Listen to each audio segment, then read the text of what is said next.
This is Belle, and today I'm reviewing Heroes Are My Weakness by Susan Elizabeth Phillips. This one is a romance, so if that's not your thing, then maybe just watch another video now. But even if you aren't into romances, this one's interesting. You might give it a try. So, basic plot line, which is super convoluted, but I'm going to do the best that I can. Annie is broke.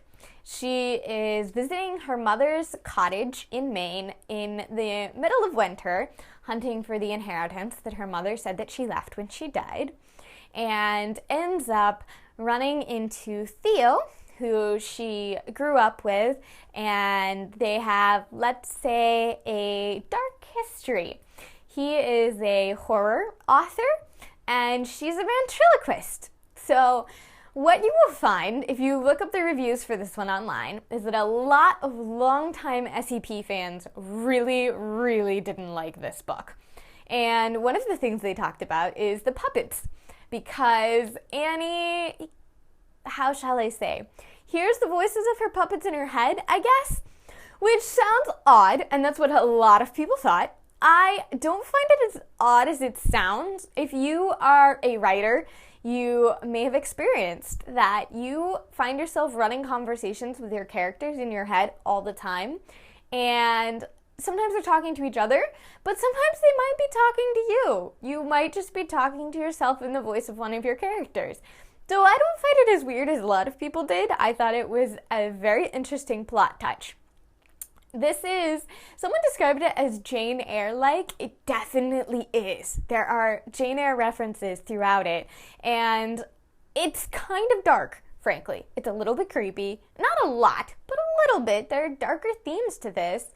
It's a little bit cliche. It's a romance novel, so it's a little cliche, but I enjoyed it, straight up. I've read a lot of her other books, and a lot of people were frustrated with this one because they felt like she totally changed her tone and missed the mark with this one, but I thought that this one was frankly a little bit more fun. She's playing with different plot elements, she's bringing in some darker characters and some more interesting adventures, and I really enjoyed it.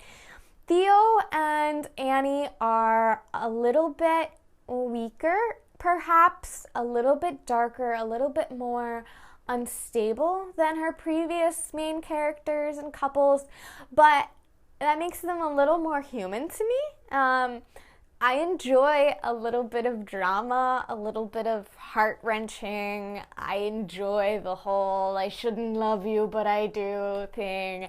And if you're into this, then this is a great book for you. If you like unrequited love stories and just some straight up, weirdness. She manages to explain all of it further on. That's all I'm going to say. Like, when you start the book, there are a lot of unexplained plot elements that are going to make you go, where did she get that? But she ties up all the ends. By the end of the book, everything kind of makes sense. So, if you're a romance fan, this is probably a good one for you to try. If you have come to this review because you saw other places that people did not like this book, really, I urge you, give it a try. Try to get through the whole thing. Yes, it seems very odd in the first few chapters, but it goes on to make a lot more sense. I really wish that more of the fans would have given the whole book a try. Maybe it wasn't to their taste, that's fine, but I don't think it's quite the reversal in skill that a lot of them thought it was. So especially if you're a Phillips fan, give this one a read through. If you like lighter fare and snappier, stronger heroines, maybe read one of her earlier books. She's a hysterically funny, endearing, wonderful, lovable author. Her books are great. I'm totally hooked to them, even though they're often cliche, which I normally hate. So high recommendations if you're interested in this kind of thing. So let me know in the comments if you have read Phillips, her earlier stuff, or this one. I would love to hear what you think, and let me know about what else you're reading.